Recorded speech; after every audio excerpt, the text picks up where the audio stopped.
NEET Crash Course Biology. Now, after the synopsis, we are going to discuss about some of the important practice questions. Let us first look into the practice questions from the chapter Plant Kingdom. The plant body, first question says, the plant body in the moss is a moss that is Funaria. Now, moss is a bryophyte. So, if you remember, we had discussed in the synopsis that mosses exhibit a haplodiplontic life cycle. So, the main plant body of the moss is predominantly a gametophyte, but it may have a sporophyte attached to it, because please remember, a sporophyte is dependent on the plant gametophyte. Sporophytic generation is dependent. So the answer is, it is predominantly a gametophyte. All of you remember, gametophyte is the haploid generation and the sporophyte is the diploid. Especially since we are talking about the moss, the gametophyte is the leafy generation, and the sporophyte, as you all know, it has a capsule, a seta, and a foot. Next question, the pyrenoids are made up of. We had discussed this also. Pyrenoids are starch granules, actually, storage products which are found mostly in green algae such as Chlamydomonas. So they have a proteinaceous center and a starchy sheath that is surrounding them. So basically, pyrenoids are storage material. Which of the following plant kingdom is called, which of the following plants in plant kingdom are called amphibians of the plant world? A very easy question. So which one do you think is the answer? Yes, it is Bryophyta. So bryophytes are amphibians of the plant kingdom because they live in moist areas and they also depend on water for reproduction. Next question, brown algae is characterized by the presence of which of the following pigments? Now in brown algae, we see a pigment that is referred to as fucoxanthin. So all of you remember, along with fucoxanthin in brown algae, you have chlorophyll A and chlorophyll C, and fucoxanthin is the specialized pigment that is unique to Phaeophyceae or brown algae. Bryophytes can be separated from algae because, so how do you distinguish bryophytes from algae? Now, one of the most important difference between bryophytes and algae is bryophytes are the first ones to possess the jacketed sex organs, which are referred to as the archegonia. So the answer is, they possess archegonia. So remember, algae do have antheridium and archegonia, especially if you take algae such as Chara. They have structures called globule and nucleus. Globule is the antheridium, nucleus is the archegonium, but they don't have a sterile jackets of cells surrounding them. But bryophytes are the first organisms that possess a sterile jacket of cells around the antheridium as well as archegonium. Now the next question is, heterospory and seed habit are often exhibited by possessing. Now heterospory means the sporophyte, the main plant is a sporophyte. We had discussed, if it is a sporophyte, it has a diploid constitution, chromosomal constitution. It produces spores through meiosis. So it undergoes meiosis and it produces spores. But heterospory means the spores produced are of two types. Some of them are called microspores, some of them are referred to as macrospores. And what is this seed habit? If you remember, all of you, I had told you that in a plant, say for example, this is a plant which is a sporophyte. It is a sporophyte which has a sporophyll, a leaf which bears a sporangium, and it has a structure whose job is to produce a spore. Now what do we call this structure? Let me call this as a sporophyte first. So this is a sporophyte. Okay, now this sporophyte, the job of this sporophyte is to produce a spore, especially the job is to produce a megaspore. So it is a megasporophyte. So this will become a megasporophyll, because we saw that there are two types of spores here, microspores and megaspores, isn't it? So this leaf becomes a megasporophyll, and this structure which produces the megaspore becomes a megasporangium. we had seen that structures which are involved in spore formation are referred to as sporangium. Now, do you remember in the megasporangium, I had told you if this is the megasporangium, now there is a cell which is there whose job is to produce the spore, and this is called a megaspore mother cell, isn't it? So the megaspore mother cell is the one who is going to produce the megaspore. It is diploid, the entire sporophyte is diploid. And then we had seen that it undergoes meiosis to produce 4 haploid megaspores, isn't it? So remember the division is meiosis. So what are these cells which are formed now? These are called the megaspores. So the megaspore mother cell that is sitting inside the megasporangium underwent meiosis to form the megaspore. Usually one megaspore is what survives. So one of the megaspores is surviving, but it does not want to come in. It does not want to come out. Usually the megaspore has to come out, but the megaspore is sitting inside the megasporangium, and while it is sitting inside the megasporangium, the megaspore will start developing into a cellular structure which will uh, be referred to as a female gametophyte. So the megaspore becomes a female gametophyte. A gametophyte is a plant which has sex organs, and here it has a female sex organ. It is haploid because it came from the haploid megaspore, but it is inside. Where is it? It is sitting inside the megasporangium. And where is the megasporangium? The megasporangium is attached to the mother plant. I am talking about the same megasporangium here. It is attached to the plant, and inside the megasporangium, the megaspore said, I don't want to come out, I am going to stay inside, and it develops into a multicellular structure inside with the sex organ which is referred to as a female gametophyte. Now this habit where the megasporangium consists of a developing female gametophyte within is referred to as the precursor for the seed habit. If you go through the synopsis, you will understand what is the true meaning of seed. So I've just given you the simple explanation, and this is seen in a plant that is called Selaginella in Pteridophyta. And which is a characteristic feature of Selaginella? A small leafy structure that is found on the inner angle of the leaves of Selaginella, that is called the ligule. So for example, if this is the leaf of Selaginella, and this is the branch from which the leaf is originating, along the inner margin you will find another leafy outgrowth which is referred to as the ligule, which is a characteristic. The exact function of the ligule is not known. It is mostly a morphological feature, and this is seen exclusively in a plant that is referred to as Selaginella. Okay, so please remember there are two types of sporophytes in Selaginella. That is, one of the sporophyte which bears megasporangium is called a megasporophyte. One of the sporophytes which usually bear. Now here I spoke about the megasporangium. Now sorry, in this there are no two different sporophytes. Now see here, I'm going to modify this diagram here. There may be one more leaf somewhere on the plant which has another tiny structure on it whose job is producing microspores. So we call this particular sporangium whose job is the production of microspores, as we call it as microsporangium. So the same sporophyte has both mega and microsporangium on them. The microsporangium produces the microspores which are the precursors to the male gametophyte, and I told you the story of the megasporangium here, how the megasporangium, it has a megaspore mother cell sitting inside. The megaspore mother cell forms megaspores.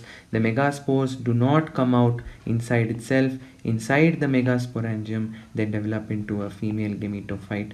A female gametophyte is a plant generation which has the female sex organ. So if you can imagine, a megaspore is giving rise to a female gametophyte, so obviously a microspore will give rise to a male gametophyte which is capable of generating male gametes. Okay, so the answer is ligule. An alga that is very rich in protein is a unicellular non-motile alga which is referred to as chlorella. It is used as a protein supplement, okay? Single cell protein. Largest sperm in the plant world would be in, now largest top shaped multinucleate sperm are seen in cycas, that is, this is the fruitless but seed bearing plants which are referred to as the gymnosperms. Okay, so the answer is gymnosperm. Which of the following statement about cycas is incorrect? Now here the incorrect statement is the xylem is composed of xylem vessel. See, xylem vessel is something which is an advanced feature. Okay, xylem vessels or trachea are only found in angiosperms, whereas cycas is a gymnosperm. You mostly find narrower xylem tubes which are referred to as tracheids. So the second option is incorrect with respect to cycas. Next question, dichotomous branching is seen in case of liverworts. Now we had discussed about the thallus of a liverwort, how the thallus of a liverwort, it keeps branching, isn't it? So it branches in twos at every regular interval. You can see it grows further, again it branches into two. So this kind of a branching where you can regularly see branching happening is referred to as, in twos, is referred to as dichotomous branching. This is a characteristic of the prostrate thallus. Notice that this plant body is not differentiated into a root, a stem or a leaf, and it grows horizontally on the surface of the ground, and that's why we say it is a prostrate thallus. Is seen in the case of liverworts. The example for liverworts is Rixia and Marchantia.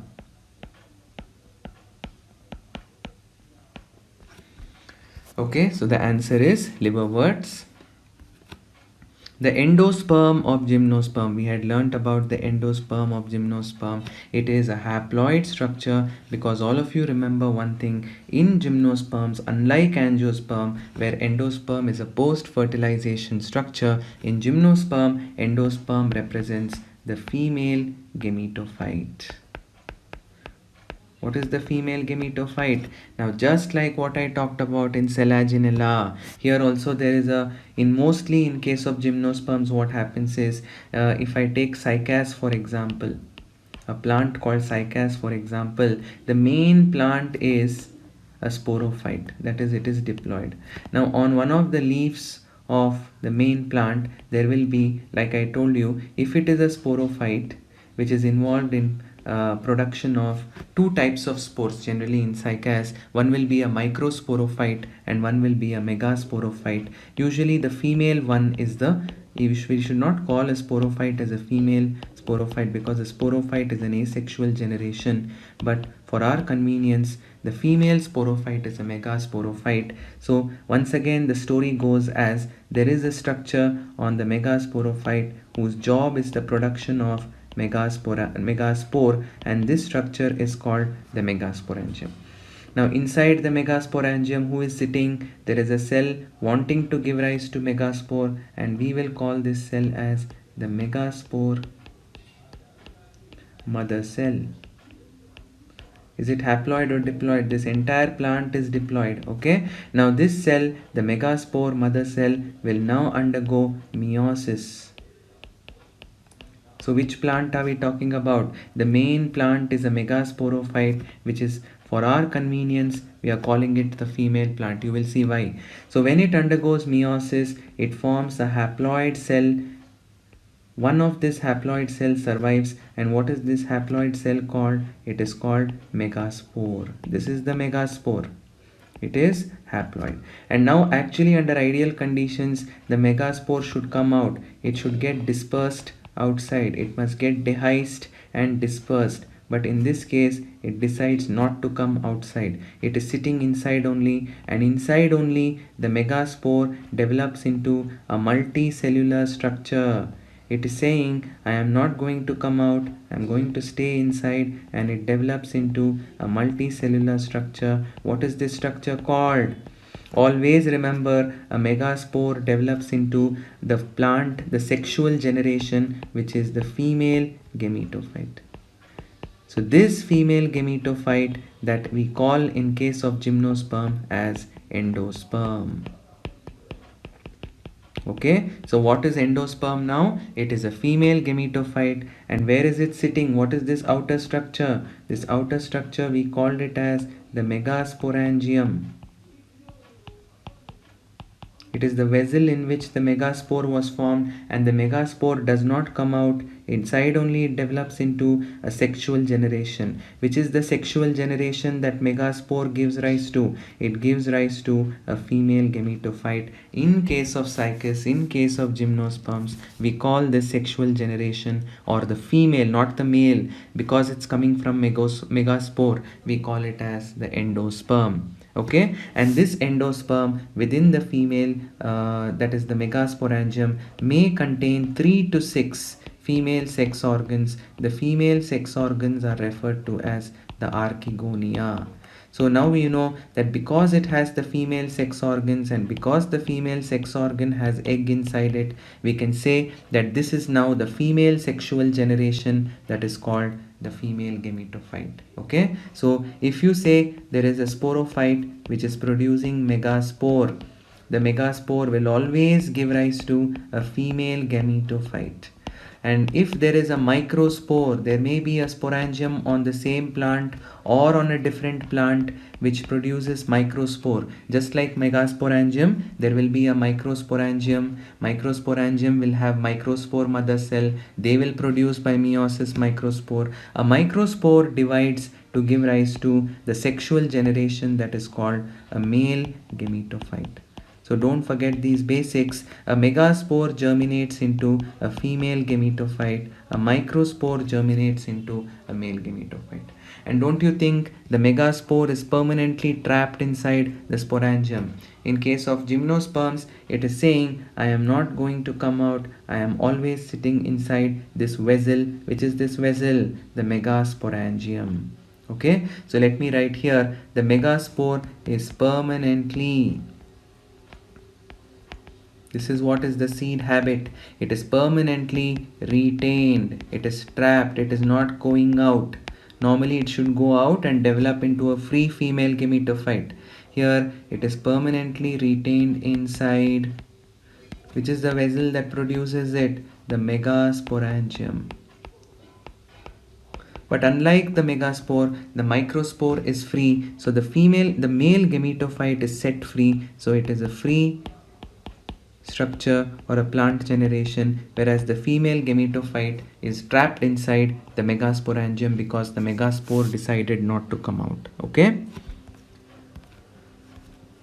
in which of the following would you place the plants having vascular tissue but lacking seeds? Which is it? Pteridophytes. Now because there are no seeds, we call pteridophytes as cryptogams. And pteridophytes, as you all know, are the first generation of plants, the first type of plants which develop the ability to live on land, and they are the first ones to, they do depend on water for reproduction. They do live in moist places but not in comparison as much as bryophytes, and they grow with vascular bundles inside them. They are the first vascular plants. Okay, plant group with the largest ovule. Again, ovule means, what is an ovule? It is nothing but a megasporangium. I told you, a sporophyte, a plant may be either producing microspores or megaspore. Now, a ovule is a structure that is seen in the megasporangium, in the megasporophyte, and it has the largest tree and the largest gametes. We already saw top-shaped multiciliate gametes. It is a feature of gymnosperma. A student observed an algae with chlorophyll A, chlorophyll D. It should be chlorophyll D and phycoerythrin. Which group should it belong to? Obviously, it should belong to Rhodophyta or Rhodophyceae, that is red algae, because these are, along with red or R phycoerythrin, you may also find, sometimes they may also give you R phycocyanin. So phycoerythrin plus phycocyanin are the pigments which are unique to red algae, which are Rhodophyta. Sexual reproduction in Spirogyra. Spirogyra belongs to which class in algae? It belongs to which division? Chlorophyceae, isn't it? So now if you talk about the sexual reproduction, we say that it is more advanced. Now it is more advanced because they have physiologically different, they have different sizes of physiologically different sex organs are seen. This is in the case of, the sex organs look very much alike. For example, if you take a Spirogyra filament, this is a cell. Okay, now this could be a cell, this could be a sex organ. It will look exactly like the other sex organ. On what basis are we calling it sex organ? Because now ultimately a tube will be formed between the two, and one of the cells will get rounded off into a male gamete, and it will slide through this tube and it will pass into the other one, which gets rounded off as a larger female gamete, and ultimately both of them will fuse to form a diploid zygote. So what do we call such gametes which are non-motile? We call them as aplanogametes. And we call this mechanism where now what name do we give these sex organs? The male gamete, the male sex organ is nothing but a cell, the protoplast. So we call it as the male gametangium. We use the word for the sex organs here as gametangium.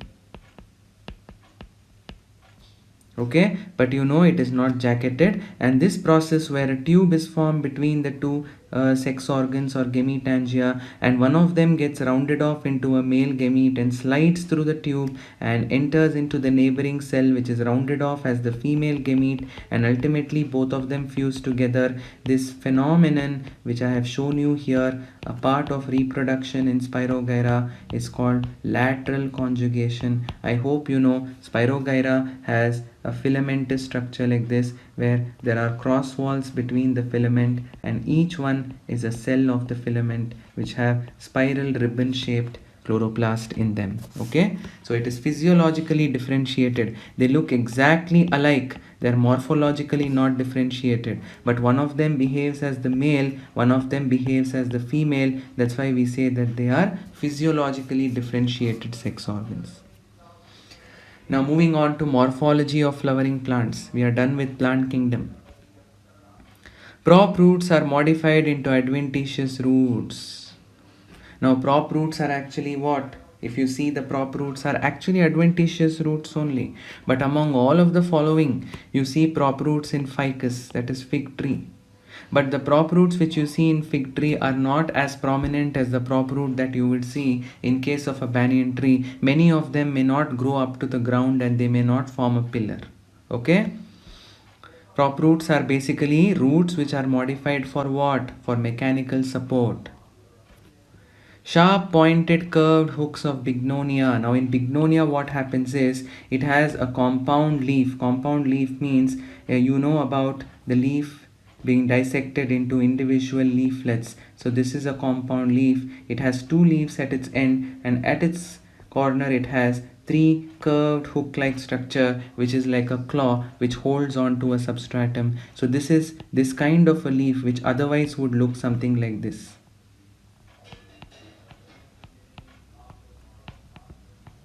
So it's as if these three terminal leaflets are modified into these hook-like structures. We call this kind of leaf as pinnately compound leaf. So in this plant which is called Bignonia, in Bignonia we call the plant as cat's nail because these three terminal leaflets have modified themselves into these hook-like structures which hold on to a support, and this is seen in the case of Bignonia. So it is leaflets or the terminal leaflets of a compound leaf blade which is modified into a hook-like structure. I hope you know we had discussed that if you have a leaf which has a dissected margin, but the dissected margin does not reach the midrib, or if you have a leaf with an entire lamina, then we call it as a simple leaf. But here you can see how the leaf is so heavily dissected that ultimately the leaf gets divided into individual segments. And what are we call these individual units of a compound leaf? We call it as a leaflet. Such a leaf where the leaf is dissected into leaflets is referred to as a compound leaf. Alright. In lemon, the petiole is, now we say that in lemon, the leaf is of palmate. We say unifoliately palmate type of compound leaf. So remember, it is unifoliately palmate. And if you see the leaf of a lemon, now the base of the leaf has an expanded part like this, and this expanded part is the petiole of the leaf. So we call this as the winged petiole. So in lemon, we say that is in citrus, the petiole has extensions, wing-like extensions on both sides. So we call it as winged petiole. Identify the plant given below in which you have phyllodes. Phyllodes are nothing but flattened leaf bases. So there is a phyllodes like this, which is flat, and then you have the remaining parts of the compound leaf that you can see in this particular plant. Later, this compound leaf portion will get shed off, and what is left behind is only this flattened green portion, which is actually a flattened stalk of the leaf, which is called the petiole. This is seen in the case of Australian acacia. It's a leaf modification where the petiole itself becomes very broad and it becomes photosynthetic. The actual part of the pinnately compound part of the leaf will basically be lost. Okay.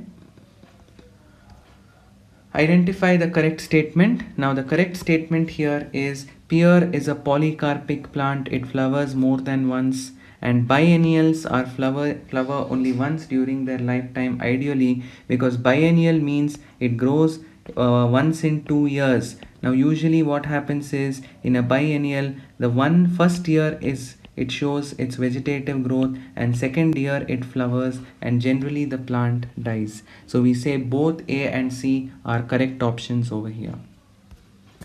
Simple umbel as a flowering arrangement, it has what kind of arrangement in simple umbel? It is centripetal arrangement, because in simple umbel there is a flowering stalk and all the flowers are borne on the apex of the flowering stalk, and there is an involucre of bracts over here wherever you see the flowers, and it is seen that the oldest flowers are towards the periphery and the youngest flowers are towards the center, meaning growth is happening from the periphery to the center. When growth is happening from the periphery of the umbellate cluster to the center, we say that it is a type of centripetal growth.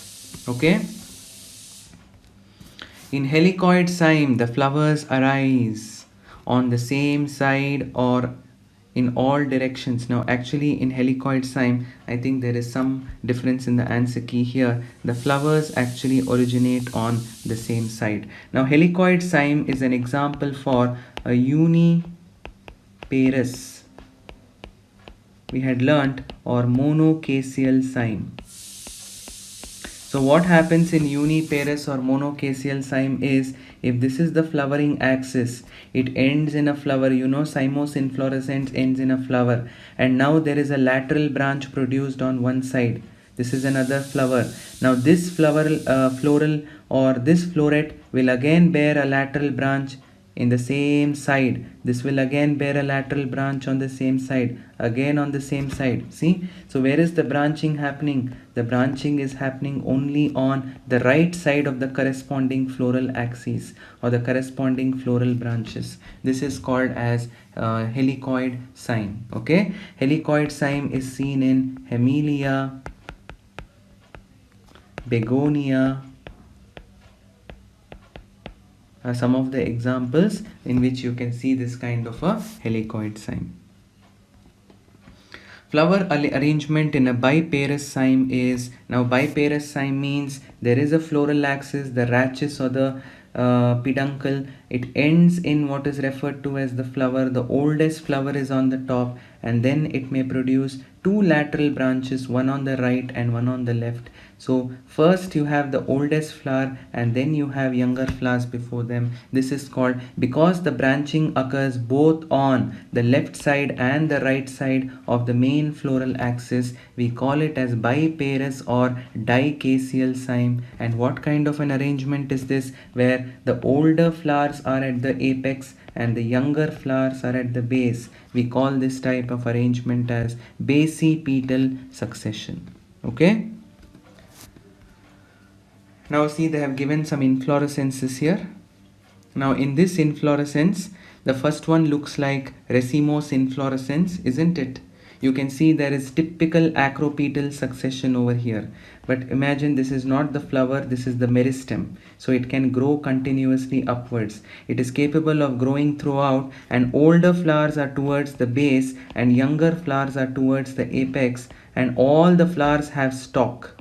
They have a stalk or the pedicel. So we can call this as a simple raceme that is seen in Crotalaria, Delphinium, Snapdragon, isn't it? So all these are some of the examples. Most common example would be Crotalaria, in which you will find this kind of a simple raceme. Now here, this is also a racemose inflorescence. It is not ending in a bud, but it grows continuously. But notice that all the flowers are without a stalk, see, and there is bract at their, they emerge from the axil of a bract. So we call this type of inflorescence as a spike inflorescence. Now in which one did we see spike inflorescence? In Acheiranthus, in Adathoda, in Callistemon, we saw spike inflorescence. Now here, this is a uniparous cyme because this is the axis ending in a flower. Only one branch is produced on the right side. Either sides, it may be right or left, but here only one branch is produced. And here, this is a polycaseal or a multiparous cyme. It ends with a flower, and each one of the branches are biparous cymes in turn. See, it is a biparous cyme which has branches of biparous cyme as well. So this is seen in the case of Calotropis, is the best example. Nereis, Calotropis, Viburnum, all these are examples for polycaseal. And unicaseal, monocaseal or uniparous, we saw if it is branching on the same side, it is helicoid. If it branches on alternate sides, then it is called scorpoid. So the correct answer to this question would be, that is racemose inflorescence. The second one is spike. The third one is uniparous or monocaseal, and the fourth one is a dicaseal cyme, which is a compound dicaseal cyme, or a polycaseal it should be actually. So this should be polycaseal, because each branch is further exhibiting a dicaseal branch in it. So the correct answer would be option B. Tuberous roots are thick and fleshy. Now they are talking about not the tuberous roots of sweet potato. The tuberous roots of sweet potato are adventitious root, but sometimes a tap root may also become irregular in shape. So tuberous roots which are tap roots which become irregular in shape are found in the 4 o'clock plant, that is Mirabilis jalapa. Taxonomical terms for the following aestivation. Now this one would be where you notice how aestivation means the mode of arrangement of leaf, calyx or sepals or petals in a bud condition. So this is called valvate aestivation, this is twisted aestivation, this is imbricate aestivation. Okay, and here you can see two types of imbricate. One is, and notice here one petal is completely outside, one petal is completely inside. So let us see what the options are. It is valvate, twisted, imbricate and quincuntial. Imbricate means there is no regular pattern of arrangement. Quincuntial means one of the petal becomes completely outside and one of the petal becomes completely inside. Identify the fixation of the filament. Now here you have adnate. So if it is attached like this throughout the, see, there is throughout, the filament extends throughout the two lobes of the anther. We call such an anther as a dithecous or a bithecous anther because it has two lobes on its side. If it is attached only to the base, then it is referred to as the basifixed. If it is attached to the back, it is dorsifixed. If it is attached at 2 points, and actually in case of versatile, you can see that the filament is attached to the basal side, and the two lobes of the anther are very free. They keep moving in the air, they sway in the air like in the grasses. So they are relatively very free. That's why it's called versatile. Okay, so the option A is the correct answer. Infundibulate corolla means you have a flower in which the petal is in the form of a funnel-like structure. So we say that funnel-shaped corolla where all the petals are fused. Obviously, what do you call this condition where the petals are fused? It's called gamopetalous, and all of them are fused to form a tube-like corolla which is in the form of a funnel shape, and that is what is called infundibulate corolla. Okay, if it is bell-like, then it is called, for example, you have fused corolla like this which has a bell-like structure. If it is like this, then we call it as campanulate type of corolla, but here the answer is infundibulate or funnel shaped.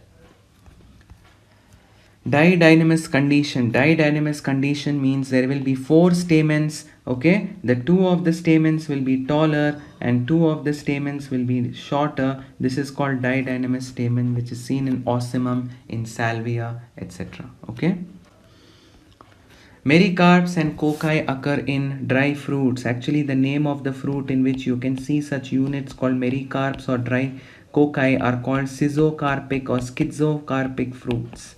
So what happens here is, imagine if the fruit develops from a trilocular syncarpous ovary which has 3 seeds in each of its locule. Then during its dehiscence, what happens once the fruit is mature is it splits along the septa. See, these partitions are referred to as the septum.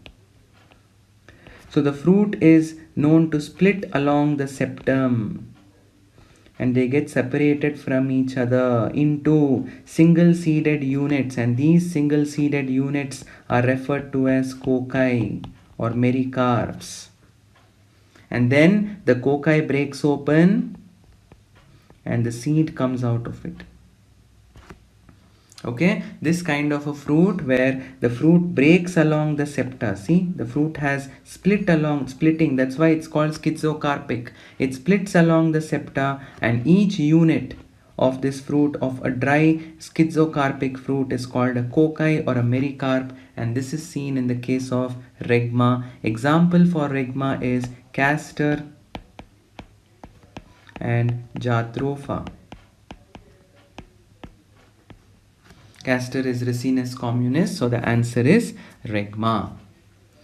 Okay, now moving on to the next chapter, that is biomolecules. Phosphodiester bond is always formed between the 3rd carbon of one sugar and the 5th carbon of the next sugar in the nucleotide, in the polynucleotide chain. So please remember, it is always between, say for example, this is the sugar, the pentose sugar, this is the 5th carbon. The 5th carbon is connected with a phosphate group to, let me show the next sugar very tiny, there's no space here, to the 3rd carbon of the next sugar. So this is the 3rd carbon and this is the 5th carbon. Okay, so we say that this kind of an arrangement is what we see in the case of phosphodiester bond. Glucose concentration in blood in a normal healthy individual is 4.5 to 5.0 millimoles.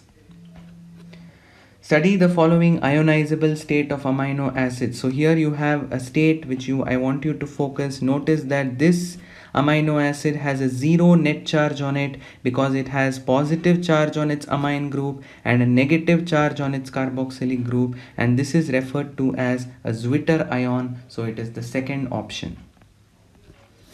In primary structure of protein, the left end is represented, the right end is represented by the last amino acid, so it is the third option. Now here all of you remember I had shown you the beaded chain here. Each bead is nothing but the amino acid. So imagine there are 1, 2, 3, 4, 5, 6 amino acids. This is the first amino acid and this is the sixth amino acid. The first amino acid is on the left end, the last amino acid is on the right end. So the right end is represented by the last amino acid in the polypeptide chain.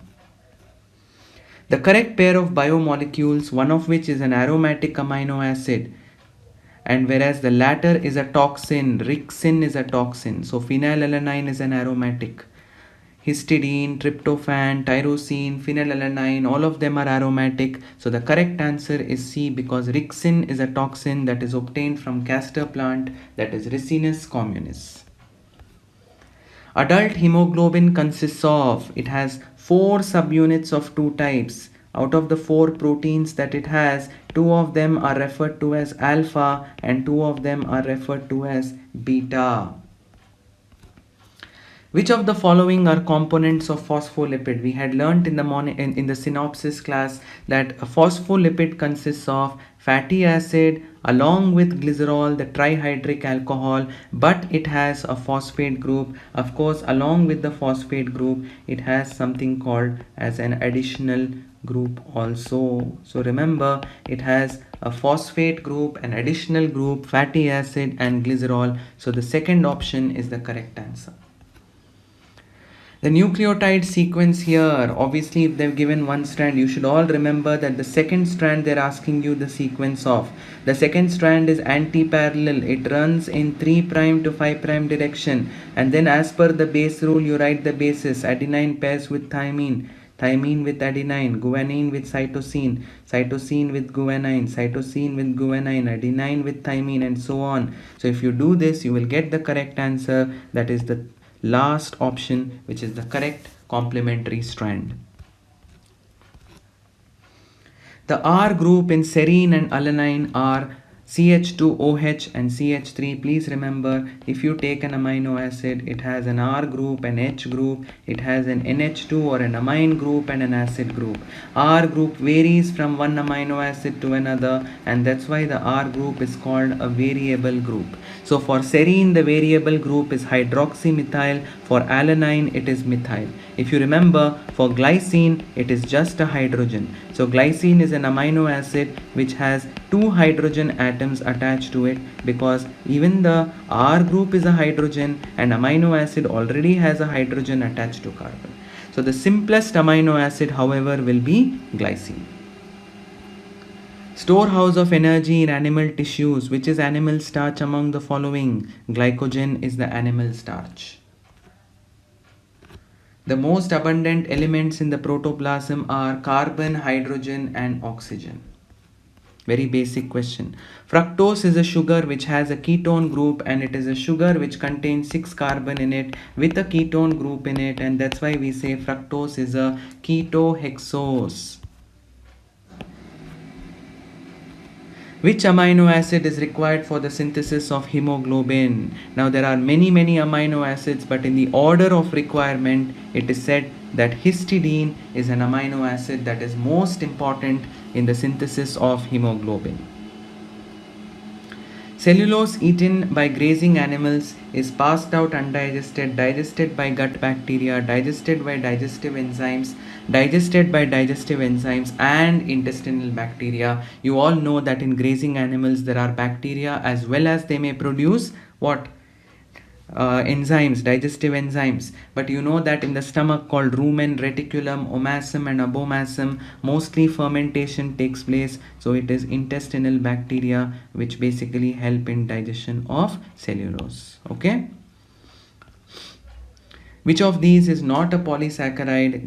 Glycogen, amylose, cellulose, chitin, glycogen, amylopectin, cellulose. Now see the second option, we have a monosaccharide here.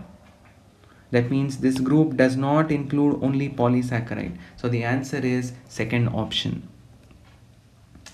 Now let us move on to the last chapter in this week's class. We have cell cycle and cell division. Let us quickly run through the stages. Okay, so now obviously they've given you all the stages. Let us mark them one by one. So first one is prophase. See how it is early prophase where the nucleus has still not disappeared, but here you can see how in the late prophase the nucleus has started disappearing, isn't it?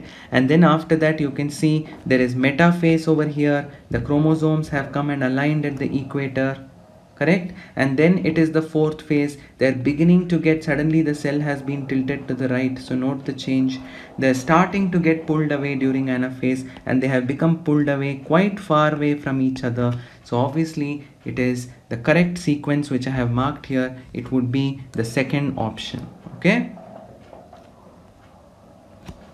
now division of nucleus. Division of nucleus is referred to as karyokinesis. Division of cytoplasm, it is referred to as cytokinesis. Replication of DNA occurs during S phase, which is during interphase. If karyokinesis happens but cytokinesis does not happen, we had seen that there is formation of a multinucleate mass of protoplasm, which is referred to as syncytium in animals, cenocyte in plants.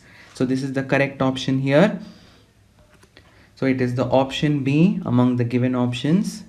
Please refer to the match the following once again. It's not in the same slide.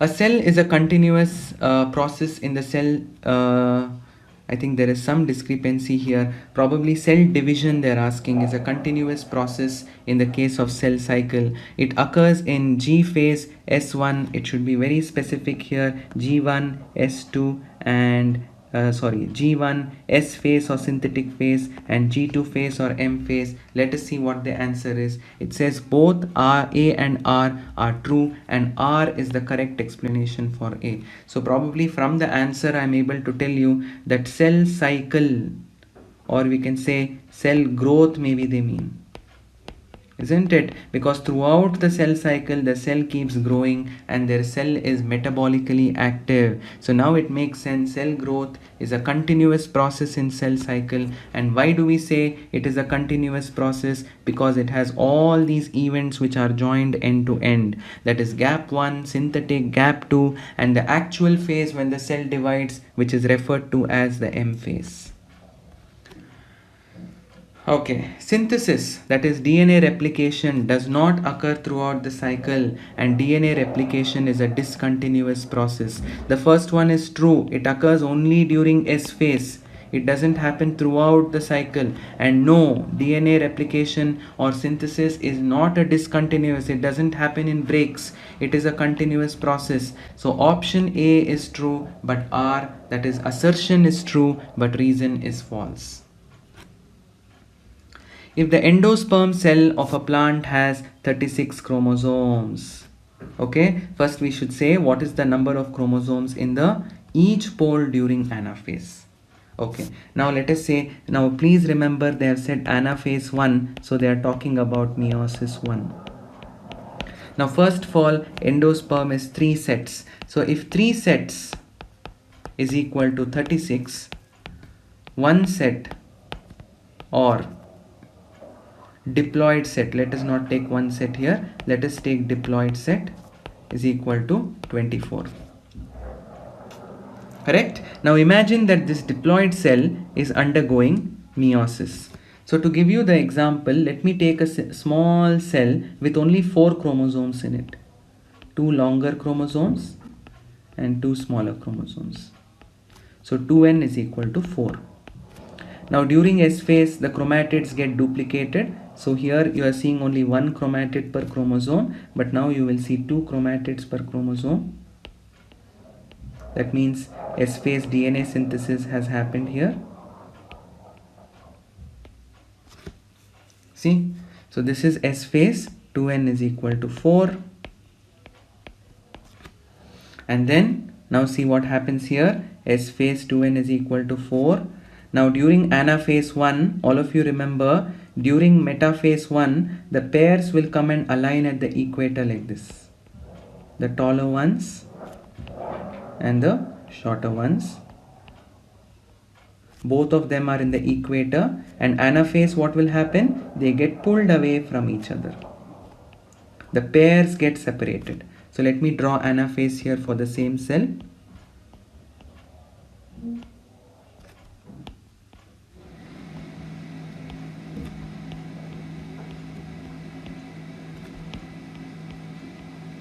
Now let us count how many chromosomes are there in each pole during anaphase. We started with 2n is equal to 4 diploid cell, and we have 2 chromosomes, half of 4. So if you start with 2n is equal to 24, in anaphase 1 you will have 24 divided by 2, 12 in the upper pole and 12 in the lower pole. That's why the correct answer is 12. So they have given this endosperm thing only to confuse you. You should remember that the endosperm has 3 sets of chromosome, and in a diploid cell you have 24 chromosomes. That is, if 3 sets are 36, 1 set is 12 and 2 sets or diploid is 24. It is usually a diploid cell that undergoes meiosis. So I took an example of a small cell with 4 chromosomes, and we saw in anaphase 1 there are 2 each per pole. So if we start off with 24, we will have 12 per pole. Okay. What is untrue about telophase? Now in telophase phase, disappearance of nuclear membrane is not true, because actually in telophase, nuclear membrane reappears. Chromosome undergoes decondensation, that is, it starts becoming thread-like, it starts losing its chromosomal nature, its condensed nature, and there is disappearance of the nuclear membrane. Okay? Sorry, reappearance of nuclear membrane, which is why disappearance of nuclear membrane is false. In which order cytokinesis occurs in plants? Now cytokinesis occurs in centrifugal order. Centrifugal means away from the center. Okay. Genetic information is transferred from zygote to all the body cells by mitosis. So please remember that mitosis is what is involved in the case of transference of genetic material, because the zygote divides by cell division and it undergoes mitosis. Mitosis helps the plant in, what does the mitosis do? It helps in conserving the genetic integrity of the whole. It maintains the chromosome number. That's why we say conserves the genetic integrity. A cell divides every minute. It will fill 100 ml beaker in 1 hour. Now what do you mean by a cell dividing every minute? You start with one cell. In 1 minute, it became 2 cells. Or if you have 2 cells, when was it 1 cell? 1 minute ago. 1 minute ago it was 1 cell. Similarly, if you have 100 ml, it fills 100 ml of the beaker. When will it fill half of 100 ml? That is 50 minutes. 50 ml. At 60 minutes, it has filled the full beaker. So 1 minute ago, it fills 50 ml. So 60 minus 1 minute is 59 minutes. So remember, 2 ways of looking at it. Either you can say in 1 minute 1 cell divides into 2, or 2 cell was 1 minute 1 minute ago. Sorry, 1 cell 1 minute ago. Similarly, 100 ml of the beaker was half of it. That is 50 ml. How many minutes ago? 1 minute ago. If it is 100 ml at 60 minutes, 60 minus 1 minute ago will be 59 minutes. Okay? A root apical meristem divides 8 generations. Okay, and they're asking 25% of the cell stops dividing. Then how many cells are there in the root tip? So let us start with one cell. One cell becomes 2, 2 becomes 4, 4 becomes 8, 8 becomes 16. Mitosis, remember, 32, 32 becomes 64, 64 becomes 128, 128 becomes 256. How many generations? This is one generation, second generation, third generation, fourth generation, fifth generation, sixth generation, seventh generation, eighth generation. So we have with us now 256 cells. 25% stops dividing. So 25% of 256 is equal to 64. So 64 cells have stopped dividing. So let me subtract 64 from 256. I am left with 192. 192 cells are still dividing. They are still very much active in dividing. And they divide for how many generations? 2 generations. That means 192 in one generation becomes double. 384. 384 becomes double 768 in the second generation. So now I have 768 new cells plus 64 which had stopped dividing. So 768 plus 64, the answer will be 832. Okay. In angiosperms, when does meiosis happen? Now meiosis happens during the formation of the male and the female gamete.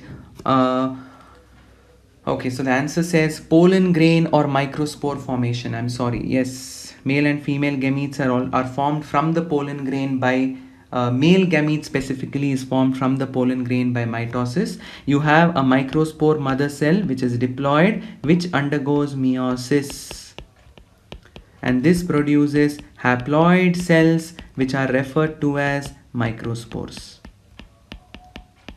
Each microspore will develop into a two-celled structure that is called pollen, generative cell and vegetative cell. A bivalent means, if you remember, there are one pair of chromosomes which two chromatids each, which form a pair. This is called a tetrad or a bivalent, isn't it? So in bivalent we have how many pairs of chromatids here? So this is one pair of non-sister chromatids. They are saying one pair means two non-sister chromatids. So here two pairs of non-sister chromatids. So these two are non-sister chromatids. These two are sisters, but these two are non-sisters, because if you consider one chromatid belonging to this chromosome and one chromatid belonging to this, they are non-sisters. Similarly, this chromatid and this chromatid are non-sisters. So the answer is two pairs of non-sister chromatids. Okay. Such a pair is called a homologous pair or a tetrad or a bivalent. Synapsis happens during zygotine, where chromosomes come together and start forming a pair. Synapsis is the pairing of homologous chromosomes. That's what gives rise to a bivalent or tetrad. So this completes the practice questions. Please solve many more questions from your NEET manual for the same purpose. It will help you understand recall whatever basics you had learnt last year. So until we meet next time, thank you everybody.